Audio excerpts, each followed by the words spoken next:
El siguiente segmento tiene contenido o opinión. La entrevista en A Primera Hora. Analizamos los hechos del momento junto a sus protagonistas. 7 de la mañana con 5 minutos. En varias ocasiones a nuestra audiencia, justamente para hablar de temas económicos, les habíamos contado, habíamos compartido con ustedes las dificultades enormes que tuvimos para volver a tener en nuestros micrófonos al ministro de Economía y Finanzas, Richard Martínez. Lo tuvimos 2 veces en 2 entrevistas y durante mucho tiempo no lo volvimos a tener. Entiendo que no era necesariamente por él, sino por su equipo. Asesores que se negaban incluso a contestar una llamada o un mensaje, menos aún un correo electrónico, para por lo menos decir, ¿sabes qué? No nos interesa ir a tu medio y no nos interesa que el ministro converse contigo, que creo que era lo legítimo. Sí, por ejemplo, he saludado recurrentemente actitudes como la de la gerenta del Banco Central, Verónica Artola, siempre dispuesta a atender los requerimientos de este espacio de noticias, de las propias autoridades de la Corporación Financiera Nacional, por mencionar otro ejemplo, y de otros actores que forman parte del Frente Económico. Hoy quiero en ese contexto destacar la gentileza de una persona que yo obviamente lo conozco hace mucho tiempo, lo he entrevistado y ha habido una relación muy cordial toda la vida desde su condición de analista económico. Fue ministro de Estado en el año 2003 hasta 2004, ministro de Economía y Finanzas, que nunca se ha negado a conceder una entrevista, que siempre ha participado de este espacio y como siempre digo, yo creo que esa es la riqueza del diálogo periodístico, ¿no? Muchas veces incluso desde la condición de periodista uno puede discrepar, pero hay la posibilidad de dialogar, que así debería ser. Y yo mencionaba la semana anterior, a propósito de la designación de Mauricio Pozo, se trata justamente de un caballero, independientemente de que uno pueda estar o no de acuerdo con su orientación política, ideológica o económica. Mauricio Pozo es un caballero y lo decía la semana anterior. Hoy tiene la gentileza Mauricio Pozo de concedernos la primera entrevista a este espacio en su condición de ministro de Economía y Finanzas. Ministro Pozo, bienvenido, ¿cómo le va? Qué gusto. Muchas gracias, Fabricio, un gusto estar aquí con ustedes y gracias por esas generosas palabras. No, gracias a usted por atendernos. También debo destacar la gentileza de su equipo, particularmente de José Luis Vázquez, que entiendo será la persona que canalizará la relación con los medios de comunicación y que igualmente es una persona muy asequible. Así que agradecemos eso porque evidentemente así podemos tener información de primera mano. Ministro, ¿cómo encontró el ministerio? Usted vuelve a la función pública 16 años después. Luego de su paso por el Ministerio de Economía y Finanzas entre 2003 y 2004, usted se dedicó a sus actividades privadas y vuelve al Ministerio de Economía y Finanzas 16 años después. ¿Cómo lo encuentra hoy y qué diferencias hay entre ese ministerio de hace 16 años con el actual? Bueno, hay varias diferencias. Realmente son 17, Fabricio, porque fue el 2003 que ingresé. Estamos en el 2020, entonces realmente son 17 años. Con una situación, yo le diría, distinta. En economía nunca los fenómenos son iguales y por lo tanto las acciones deben ser iguales. Yo no puedo, por ejemplo, hacer una suerte de copy-paste de lo que hice ahí a lo que estamos viviendo ahora porque la realidad es diferente. Por darle un simple ejemplo, no había liquidez en el pasado como hay restricciones de liquidez en el presente, pero en esa época el país estaba creciendo a un ritmo relativamente lento, pero crecía. Ahora estamos en una recesión muy intensa, muy severa, y adicionalmente estaba en una situación de necesidad de un acuerdo de internacional con los multilaterales, que lo logramos de un plazo muy corto. Ahora, en cambio, ya está en curso un inicio de un acuerdo internacional. La deuda estaba, yo diría, más bien en niveles bajos, ahora está en niveles absolutamente excesivos. Entonces sí hay diferencias y por lo tanto las acciones que tienen que aplicarse no son las mismas. Lo que sí le puedo decir es que había problemas en el pasado y ahora también hay problemas. De todas maneras, yo creo que sí se hizo un trabajo importante en el sentido de darle una mejor lectura internacional al Ecuador, por ejemplo, con la renegociación de los bonos, y asimismo, pues creo que el acuerdo que acaba de firmar el país con el Fondo Monetario también es un paso positivo. Pero esto no es un esfuerzo aislado ni de una sola vez, esto es un tema de todos los días. Entonces hay que seguir profundizando, corrigiendo y avanzando hacia las metas que están planteadas. ¿Por qué dice usted que este acuerdo con el Fondo Monetario Internacional es un paso positivo? ¿Y por qué le hago esta pregunta? Porque hay múltiples sectores que han cuestionado justamente los términos del acuerdo con el Fondo Monetario Internacional. Y le voy a adelantar algo que dijo el día de ayer, entiendo, Guillermo Lasso, precandidato o ya candidato, va a ser candidato, todavía lo pongo como precandidato porque están decurriendo algunos plazos, pero va a ser candidato porque ya no habrá ninguna posibilidad de que esa candidatura no sea calificada. Pero el día de ayer hizo una declaración Guillermo Lasso siendo crítico del acuerdo con el Fondo Monetario Internacional. Estoy buscando la declaración exacta de Lasso para trasladársela a usted, ministro Pozo. A ver, mientras la busco, quisiera pedirle una reacción. ¿Por qué es positivo justamente el acuerdo desde su óptica, ministro? El país estaba en una situación de una seria restricción de liquidez. El país no tenía los recursos para poder atender una multiplicidad de obligaciones, entre otras los propios atrasos que ahora se están atendiendo.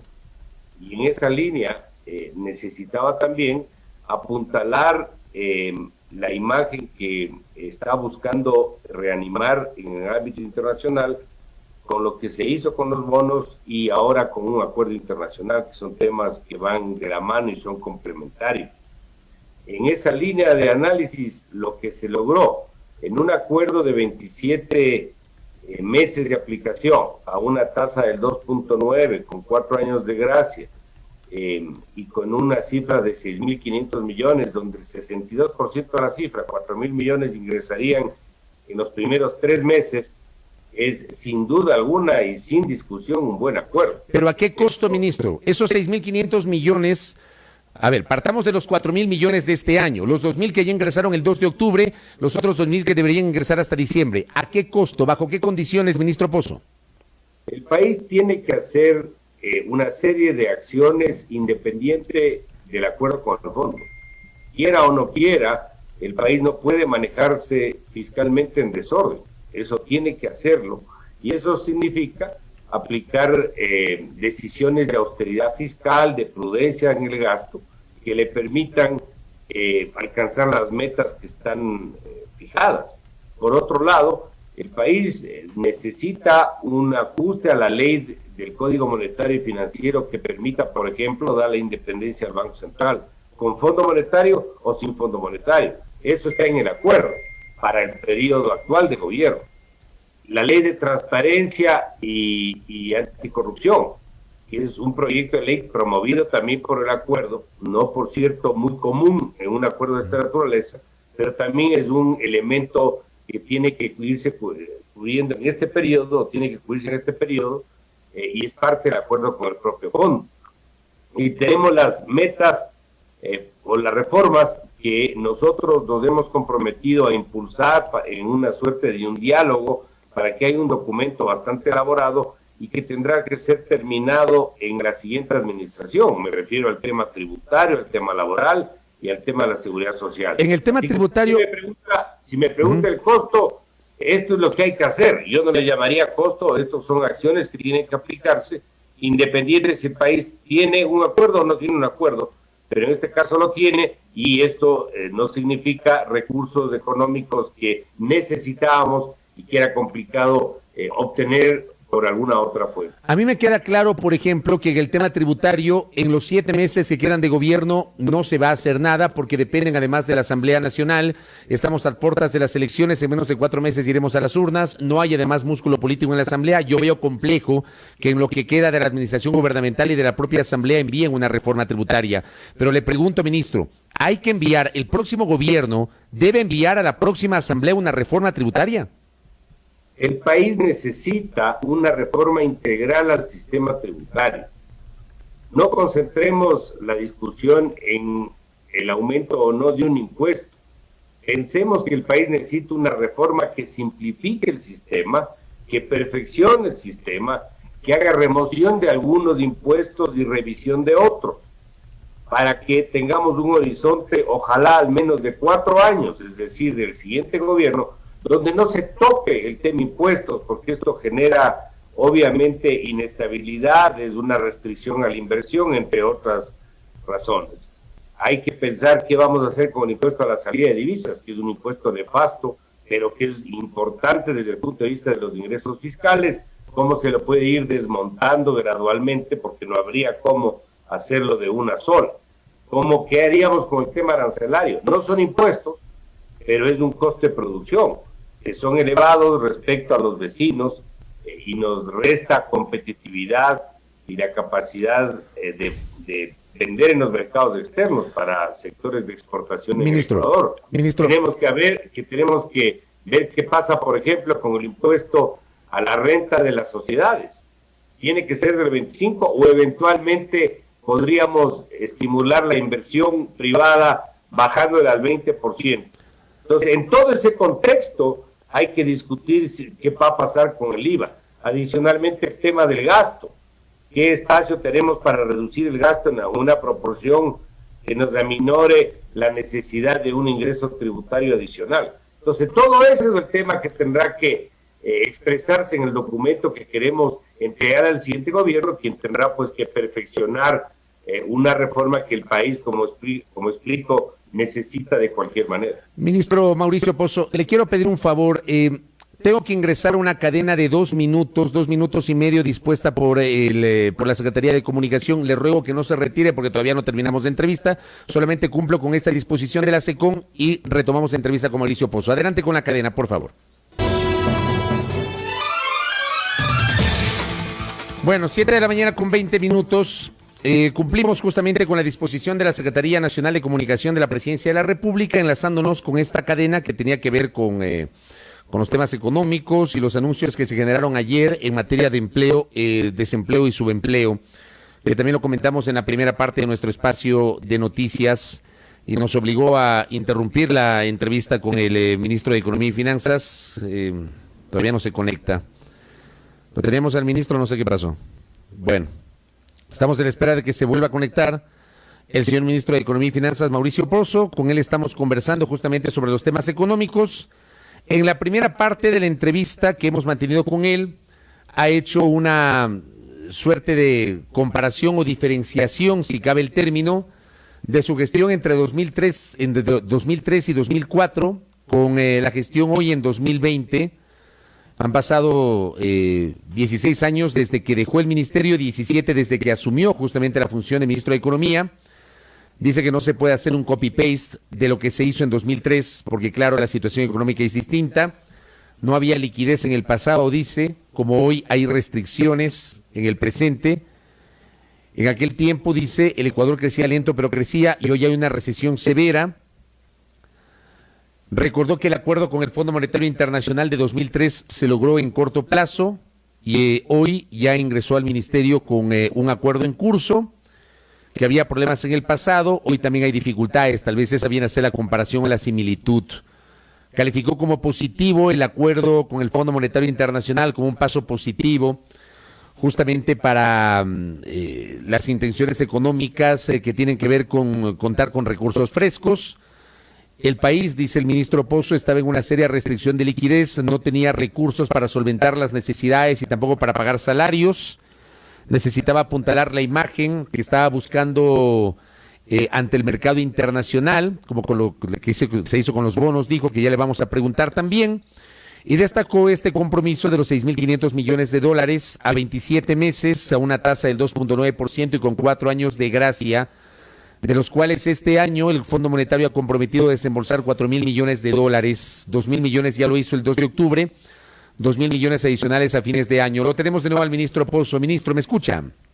Sí, le escucho, Fabricio, sin problema. Gracias por la paciencia. Teníamos que enlazarnos con esa cadena. A ver, prosigamos. Usted nos estaba hablando que justamente en el tema de la reforma tributaria hay que pensar en una reforma tributaria que no se puede hablar necesariamente de un impuesto en particular, pero a ver, lo que está claro, y eso le quiero preguntar, ¿el fondo pide o no que se aumente el impuesto al valor agregado, ministro Pozo?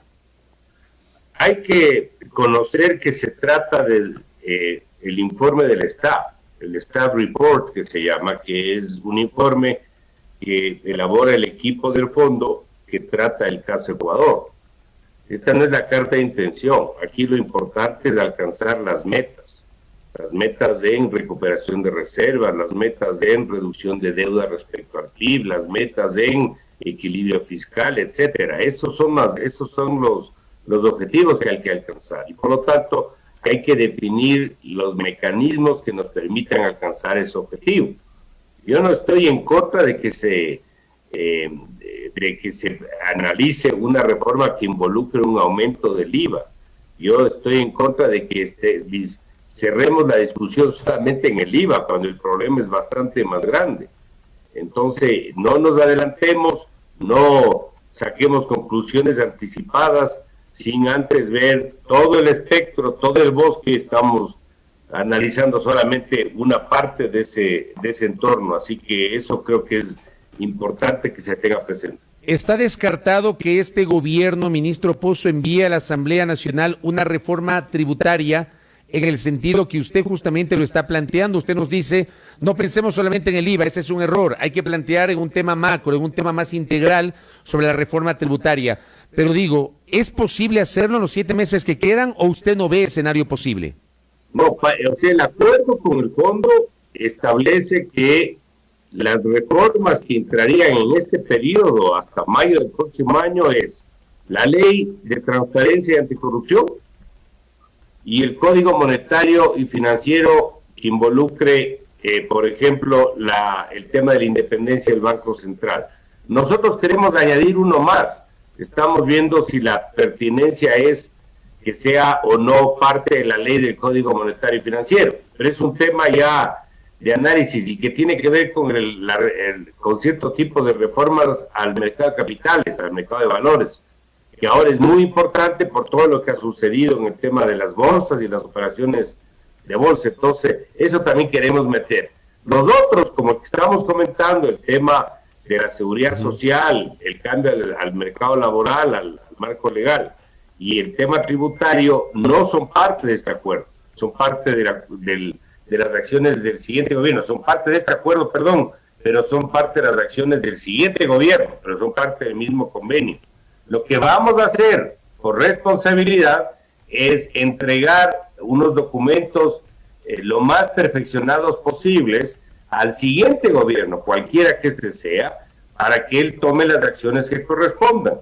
Ahí hará los ajustes que se necesiten o que considere del caso, pero nosotros pensamos con asesoría técnica, con el concurso de técnicos del gobierno, con analistas que nos están colaborando de manera absolutamente gratuita, no le cuesta $1 al Estado esto, entregar ese trabajo, y con el diálogo, donde participen, por ejemplo, representantes de los gremios, representantes de los movimientos sociales o de los grupos políticos, qué sé yo, para tener algo ya mucho más discutido y pulido, y donde haya puntos de coincidencia en los 3 proyectos de reforma, pero obviamente eso será parte del siguiente gobierno. Yo le hablaba del precandidato presidencial Guillermo Lasso. Guillermo Lasso ha dicho ayer, marcando distancias con el Fondo Monetario y sus condiciones: claro que me he reunido con ellos desde hace 30 años, pero no me reúno para recibir sus recetas, sino para yo darles mis recetas a ellos. Lean mis labios, no vamos a subir el IVA, ha dicho Guillermo Lasso ayer. ¿Qué le parece a usted, ministro Mauricio Pozo? Bueno, esa es una posición que él tiene, es respetable. Él tendrá que conocer cómo están las finanzas públicas, cómo se va a entregar esto, que lo vamos a hacer con el mayor orden posible, y él, si llega a ser electo, podrá tomar las acciones y las decisiones que corresponda, de no aumentar, de bajar, de dejarlo igual. Eso será parte de la siguiente administración. Este momento no creo que es el adecuado para discutir ese tema. Pero la siguiente administración, si así lo decide, ¿podría renegociar con el Fondo Monetario los términos y condiciones del acuerdo? El gobierno está en capacidad de tomar las decisiones que más le corresponden. Yo creo que el programa económico tiene que ser siempre hecho por el gobierno, no es hecho por el fondo. Lo que se hace es empatar principios, de empatar metas, de empatar acciones, y eso darle forma de un convenio, que es distinto. Y eso es lo que se está haciendo. Es más, cada meta que se revisa, que es de manera trimestral este año, y el próximo año probablemente se lo haga de manera cuatrimestral, al menos así está previsto, realmente se reajusta el programa, se redefinen cierto tipo de objetivos, de metas, y eso es parte del proceso, porque la economía no es estática, Fabricio, va cambiando, se van presentando nuevas realidades, aparecen shocks internos o externos, entonces hay que hacer el seguimiento y correctivos permanentes. ¿Con qué visión debemos quedarnos los ecuatorianos sobre la situación del empleo a propósito del informe que presentó el INEC el día de ayer? Le planteo la una.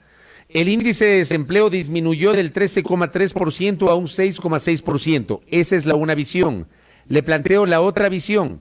5 de cada 10 personas con empleo están en la informalidad, o lo que quiere decir, casi 5 millones de ecuatorianos no tienen un empleo adecuado. ¿Con qué visión debo quedarme o debemos quedarnos los ciudadanos, ministro Pozo? Nosotros recordemos, Fabricio, a principios de marzo de este año, teníamos el anuncio por parte del gobierno de un programa económico y de algunas acciones. Se presentó la pandemia en la segunda parte del mes de marzo pasado y entró el confinamiento. Es decir, el empleo ya venía con un problema en el pasado, no es que esto es un tema reciente.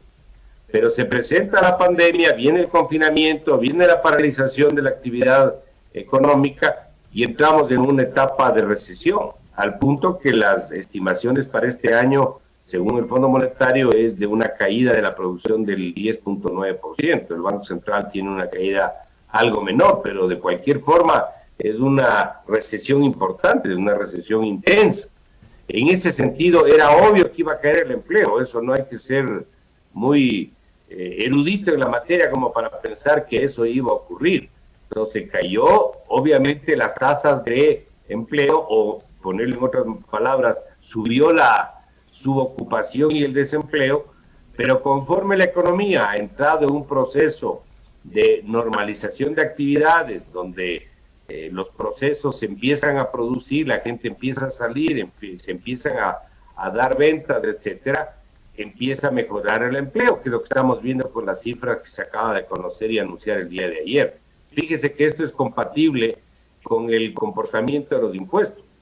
Yo estoy revisando el comportamiento de los impuestos de manera mensual y en los últimos 2 meses usted ve una evolución de la recaudación mucho mejor de lo que vimos en abril o mayo pasado. Es decir, la economía está entrando en un proceso de recuperación. Yo no estoy diciendo con esto que estemos mejor o igual que el periodo previo al inicio de la pandemia, eso no estoy diciendo. Estoy diciendo que nos estamos recuperando, pero por esa misma razón hay que apuntalar el proceso y darle toda la fuerza necesaria a la actividad económica para que los ritmos de crecimiento sean mayores. Las tasas que están previstas en el programa, tasas de crecimiento económico me refiero, son muy pequeñas, están entre el 1,2 y el 2,3%. Esos ritmos son insuficientes para el país necesita crecer más rápido, y eso no se va a lograr si el sector privado no invierte. Entonces hay que promover que eso se produzca. ¿Para qué? Para, entre otras cosas, acelerar la reducción del desempleo y el subempleo, que es un problema, pero que estamos sin duda mejor de lo que estuvimos hace algunos meses atrás. Ministro Pozo, ¿va a haber nuevos despidos en el sector público en lo que queda de este 2020? Estamos haciendo un análisis del gasto público, Fabi. Estamos haciendo una revisión pormenorizada de esto. Aquí hay una participación del Ministerio de Economía, sin duda, pero también hay una participación inclusive de la misma Presidencia de la República, por decirle, el uso de los recursos del fondo y la priorización, cómo se paga eso, ha estado inmerso en las más altas autoridades del gobierno. La presidencia, la vicepresidencia, nosotros como ministros estamos en ese trabajo también. Y en el gasto público hay una revisión mensual de esto. Entonces, sí, el gasto público no es solamente la nómina. El gasto público es los bienes y servicios, son los intereses de la deuda, es la masa salarial, todo eso es el gasto público. Entonces, sí estamos buscando las formas de reducir eso, que sean las más adecuadas, que no afecten los servicios públicos y de esta manera generar una sostenibilidad de las finanzas públicas, que es parte del programa y una necesidad. Pero entonces usted no me adelanta si va a haber despidos en el sector público. Estamos en eso. No le quiero adelantar algo de un trabajo que no está terminado. Queremos ver cómo se lo hace. Usted puede bajar la masa salarial sin necesariamente retirar personal. Con que no llene vacantes ya tiene un adelanto. Con que mantenga cierta restricción de las horas de trabajo tiene un ahorro. Es decir, todo ese tipo de alternativas estamos analizando para ver cuál es la mejor. Y recuerde algo, la masa pública no es solamente el gobierno central, no son solo los ministerios, es toda la esfera pública, empresas públicas, banca pública, gobiernos autónomos descentralizados, prefecturas, municipios, juntas parroquiales, superintendencias, entidades de control, todo eso es del sector público. Y a veces los excesos, esto es increíble, los excesos son mayores fuera del gobierno central que en el propio gobierno central. Entonces este es un trabajo no simple, que tiene que irse poco a poco dando. Además hay un tema que es bueno que se conozca. En una situación de recesión, asumiendo que uno pueda bajarse el gasto en nómina en un 40%, tampoco es conveniente, pues, Fabricio, porque estamos en recesión. Entonces, si yo le meto un apretón muy fuerte, profundizo el problema y el remedio termina siendo peor que la enfermedad. Entonces, esto se convierte en un manejo muy riguroso de qué forma se lo va haciendo para, por un lado, estabilizar las cuentas públicas, pero tampoco impactando en la actividad económica. Entonces, este no es un tema fácil. Entonces, por esa razón es que estamos en este proceso muy cauteloso de ver cómo se lo va haciendo. Correcto. Ministro, en honor al tiempo le pido respuestas cortas, 3 preguntas puntuales que le quiero hacer para cerrar esta entrevista. La primera, ¿va a devolver el Estado central, el gobierno central, el IVA a las universidades? ¿Está previsto eso? Todo está previsto, sí. Sí se va a devolver a las universidades el IVA. Estamos viendo el mecanismo, estamos viendo la forma, obviamente, eso no le puedo responder en este momento, pero todas las obligaciones que tenemos vamos a honrar. Ya hicimos una clara demostración con el ingreso del primer desembolso del fondo y el pago de atrasos en una proporción, pero obviamente quedan obligaciones porque el monto era muy grande. ¿Qué pasa con los jubilados? Ese es un tema que vamos a respetar, es un sector sumamente sensible, nosotros no vamos sino a garantizar, y eso lo vamos a hacer la próxima semana. Usted va a conocer una presentación pública que vamos a realizar, va a conocer un acuerdo al que hemos llegado para garantizar las atenciones de las prestaciones de jubilación a todos los jubilados del país. Y lo último, ¿qué va a pasar con el presupuesto para las próximas elecciones? Había una discrepancia de su predecesor, el entonces ministro Richard Martínez, respecto de los 114 millones de dólares que entiendo fue el presupuesto que se fijó para las elecciones próximas. ¿Qué va a pasar con eso? A ver, como usted bien conoce, hay una norma legal que establece que en años de elecciones hay un presupuesto prorrogado, es decir, el presupuesto de este año se prorroga para el siguiente.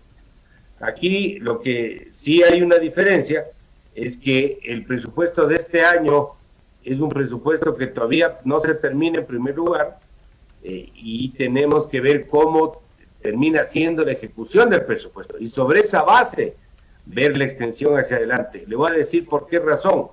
Porque hay muchas instituciones que no se gastan los presupuestos.